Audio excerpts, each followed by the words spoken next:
Les amis, ça a été une journée très difficile, très compliquée à vivre hier, le 4 juillet, quand Nico Williams a signé sa prolongation avec Bilbao. Ça a été une journée dure en tant que fan du Barça. On s'est senti mal, on n'arrive toujours pas à y croire à ce qui s'est passé. Et c'est vrai que on a été assez loin dans les propos, dans les émotions transmises. Peut-être qu'on a mis trop haut sur un piédestal Nico Williams, à tel point que oui, on en a parlé comme si c'était un drame, comme si c'était Ronaldinho, comme si c'était Neymar Prime et j'en passe. Du coup, je voulais prendre ce petit temps-là pour commencer la vidéo, pour me confesser devant vous, avec sincérité, bonne foi et honnêteté. Pour vous dire que si par malheur j'ai été un petit peu trop loin avec mes propos, mes émotions et mon mélodrame concernant l'échec du dossier Nico Williams, si jamais je vous ai choqué, je voulais justement prendre ce temps pour m'excuser. Pour m'excuser auprès d'absolument personne, les amis. Personne. Non mais ça va pas ou quoi? Vous avez vu ce qui s'est passé et vous avez vu comment on a souillé, comment on a fait pipi sur mon club, comment Nico Williams nous a humiliés tous, le club, les joueurs, les supporters, ses coéquipiers en sélection, comment il nous a tous manqué de respect et comment le monde du football se moque encore de nous. Nous sommes la risée de l'Europe et je n'accepte absolument pas qu'on se moque de mon club, les amis. Alors oui, on va s'en remettre. Forcément, on va se remettre, hein, même si j'ai encore du mal à réaliser ce qui s'est passé là. On s'est fait harakiri. Maintenant, c'est le football, il faut l'accepter, même si on a du mal à réaliser, et il faut avancer. Et le meilleur moyen d'avancer, c'est évidemment, je le répète, de recruter très vite, là, vite dans les prochains jours, hein, avant le début de la Liga, idéalement, un ailier gauche, une pointure, et un joueur qui va vraiment t'apporter un saut qualitatif dans l'effectif. En gros, un titulaire. Maintenant, le marché, il est un peu compliqué. On a des Luis Diaz, des Marcus Rashford qui sont les cibles prioritaires du Barça. Est-ce que c'est l'idéal? Est-ce que ce sera un transfert qui va te faire oublier ou passer à autre chose assez facilement après cet échec de Nico Williams? C'est pas sûr. Hein. Mais c'est là justement qu'on va voir si le Barça est un club qui travaille bien. Est-ce que Laporta et Deco sont des dirigeants qui travaillent bien? Parce que vous me connaissez, hein, sur cette chaîne YouTube, on dit les termes. On n'hésite pas à critiquer et à pointer du doigt le manque de travail, les erreurs des uns et des autres. Alors on a entendu beaucoup de choses depuis hier, beaucoup de bêtises aussi, plein de choses contradictoires qui viennent de tout le monde, de sources du club, de youtubeurs, d'influenceurs, tout le monde se prononce. Ça y est, maintenant tout le monde se prononce sur le Barça et Nico Williams en essayant forcément de pointer du doigt et de désigner un coupable, alors que peut-être qu'il y en a plusieurs. Hein. Parce que dans le football, hein, en général, des cas comme ça, c'est jamais la faute d'une seule personne. Et quand je vois que certains petits malins s'amusent à faire passer le Barça pour un club de clowns, les dirigeants pour des menteurs, des manipulateurs, bon, ça c'est vrai, on sait qu'il y a des choses qui sont pas forcément très claires. Mais bon, arrêtons de prendre les gens pour des imbéciles. Ce qui me donne envie du coup de faire un live ce soir qui s'appellera Nico Williams, le bal des menteurs. Rendez-vous à 21h30 pour en parler. Voilà, on va aussi lancer des polémiques à la Romain Molina. Mais bon, comme je disais, l'essentiel maintenant c'est de se relever pour le FC Barcelone. Comment tu fais ça? Tu montres à la terre entière que tu peux recruter un joueur et l'inscrire tout de suite après, une star si possible, un joueur du coup, ou plutôt, non, je me suis très mal exprimé, un joueur idéal, un profil idéal. Et justement, j'ai vu un tweet hier que je vais vous montrer, que j'ai kiffé, concernant le recrutement du Barça et l'échec Nico Williams. Deux points, ouvrez les guillemets, c'est bien de rappeler que l'objectif c'est de renforcer les secteurs offensifs du Barça, pas de chercher le crack ultime. Il est déjà dans l'équipe, à savoir du coup Lamine Yamal forcément. Ce n'est pas Ronaldinho qui met un râteau au club. S'il veut rester chez lui, qu'il le fasse.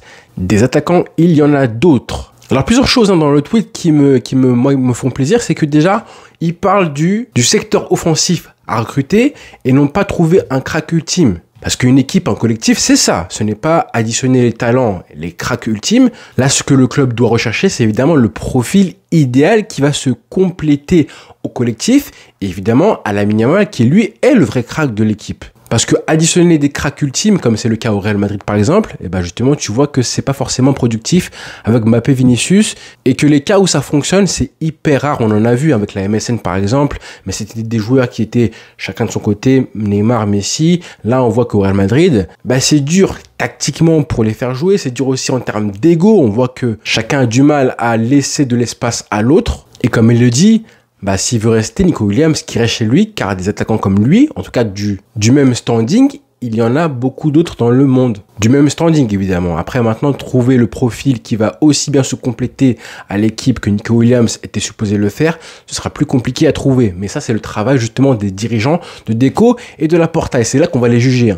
Alors forcément, depuis ce matin et depuis hier soir, hein, et même depuis avant-hier, en fait, hein, il y a des noms qui commencent à revenir hein, sur les potentiels, les substituts, les bouches-trous, les roues de secours par rapport à Nico Williams, hein, on va les appeler comme ça, parce que ce sera ça, quoi qu'il arrive. Encore plus si tu ramènes Marcus Rashford qui fait désormais figure de favori. Alors Marcus Rashford, on l'aime beaucoup. Il y a clairement des avantages à le recruter. Marcus Rashford, forcément, ce serait un prêt, ce qui limite la dose de risque pour le Barça. C'est un joueur qui veut venir au Barça, qui apparemment montre des signes que le joueur est prêt à tout faire pour signer au Barça, baisser son salaire, jouer à tous les postes où on lui demandera. Tout ça, moi, j'aime ça. Enfin, et c'est très bien de voir qu'il y a encore des joueurs et des stars en plus qui sont prêts à se saigner pour signer au Barça, contrairement à des mercenaires comme Nico Williams. C'est un joueur qui peut jouer du coup dans l'axe, ça c'est important pour Lewandowski et une éventuelle doublure, qui peut aussi jouer à gauche, hein, c'est le poste où on pourrait le mettre, mais à droite aussi, il est à l'aise pour les matchs, les moments où on pourra reposer Lamine Yamal. Ça c'est vraiment des vrais points positifs en tant que doublure, potentiel titulaire. Avec un joueur comme ça, tu renforces vraiment ton effectif, pas forcément ton équipe type, et ça on va y revenir, mais c'est pour ça que je le voulais moi en tant que doublure si Nico Williams venait au Barça, parce que ce mec-là, c'est largement, malgré son manque de temps de jeu récent, son manque de physique, ce mec-là en termes de profil, c'est clairement une doublure qui a le niveau du FC Barcelone. Et je pèse mes mots. Et en termes de qualité, c'est un joueur qui va te marquer des buts,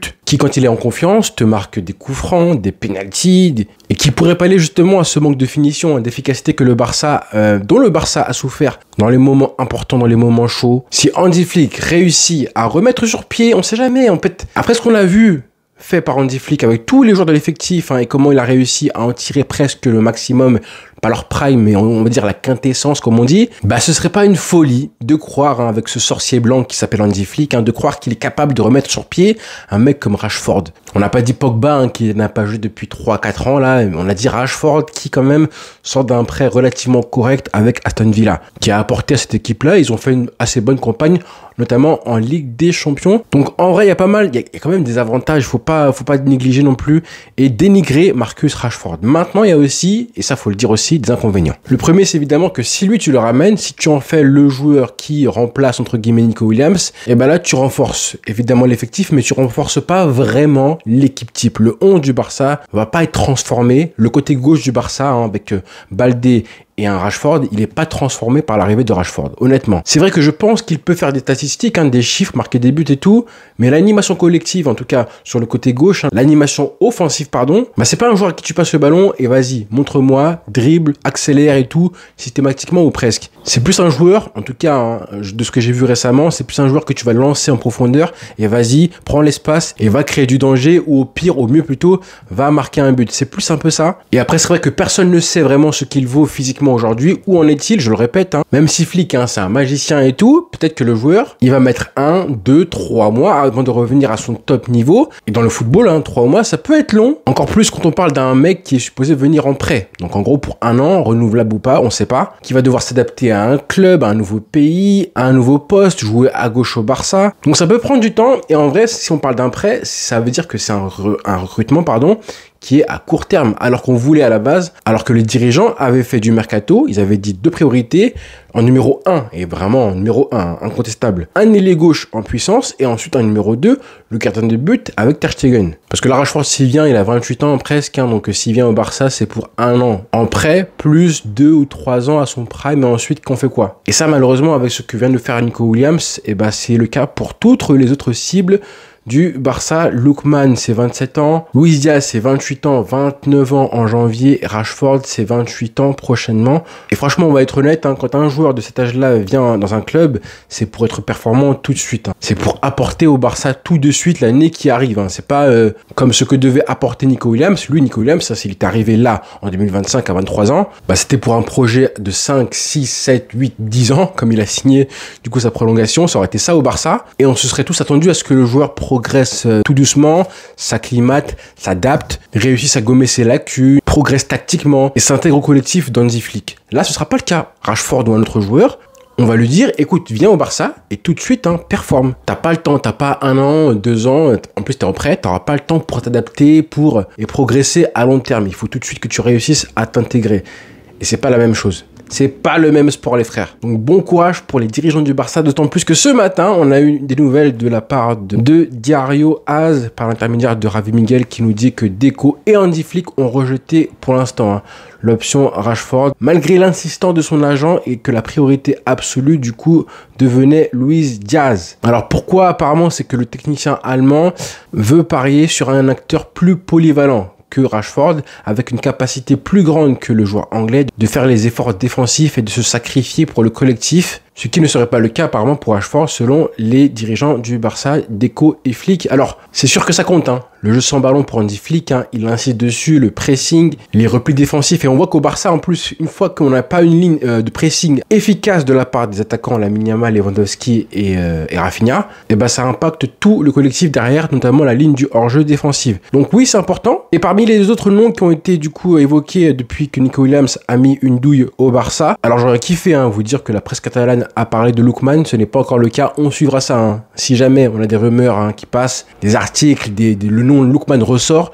on en reparlera. Mais ce matin, ça a été Raphaël Leao qui a été évoqué par la presse concernant le joueur et son prix, en tout cas celui de sa clause libératoire qui atteignerait les 150 millions d'euros, mais à Skip, le club italien serait prêt à négocier un transfert pour 70 millions d'euros et des bonus et des variables. Donc là, c'est un prix qui est proche de ce qui est évoqué pour Luis Diaz. Pour un Raphaël Leao, qui est un joueur évidemment fantasque, 26 ans, 99, 26 ans, 70 millions d'euros, ça fait un petit peu cher, mais bon, Nico Williams, c'était pas non plus beaucoup moins que ça. Donc à voir, parce que Leao, ce n'est pas du tout le même profil. Et en plus, lui, il a un côté nonchalant que je trouve, en tout cas, dans tout ce qui est effort défensif, pressing, il me paraît un peu moins impliqué que même un Rashford. Par contre, si tu ramènes un Leao, là, du coup, ton mercato, c'est pas le même. Là, tu as un titulaire en puissance qui joue côté gauche, et pourquoi pas une doublure comme Rashford. Mais bon, là, ce serait quand même compliqué niveau financier. Et en vrai, on sait toujours pas à quel point le Barça est capable de recruter des joueurs ou pas. C'est pour ça que je dis qu'il faut faire le maximum pour montrer à Nico Williams et au monde que tout ce qui se dit là sur les finances du Barça, les manipulations de Laporta, l'écran de fumée générale qu'on essaye de nous mettre à nous les supporters, tout ça, vous allez voir que prochainement, on saura la vérité. On saura si c'est vrai ou pas, vous allez voir. Ça sert à rien de parler en avance. Si jamais le Barça réussit à recruter un joueur pour un certain prix et qu'en plus on réussit à l'inscrire juste après ça, et ben tout le narratif là en fait sur Nico Williams et le Barça, et ben on pourra dire que c'était faux. Et du coup on en reparlera, ne vous inquiétez pas, c'est prévu. Donc voilà les frères, bonne journée à tous et rendez-vous très vite. Dites-moi en commentaire ce que vous en pensez par rapport à l'ailier, Leao, Luis Diaz. Pour l'instant, on sait que Luis Diaz est très cher et compliqué pour le Barça. Le dossier Liverpool ne veut pas vendre et ne veut même pas négocier. Marcus Rashford, ce que vous en pensez aussi. Est-ce que vous seriez content si le club ramène Marcus Rashford et c'est tout? Et pourquoi pas si vous avez des idées, un joueur dont on n'a pas encore parlé ou pensé, comme des Mitoma ou je ne sais qui pourrait correspondre à ce que Hansi Flick réclame comme profil en tant qu'ailier gauche. Donc voilà les frères, rendez-vous du coup ce soir pour parler de toutes les critiques qui sont arrivées, qui polluent le Barça, Nico Williams, les mensonges, les manipulations qui sont balancées autour du Barça. Bonne journée à tous les frères. Ciao.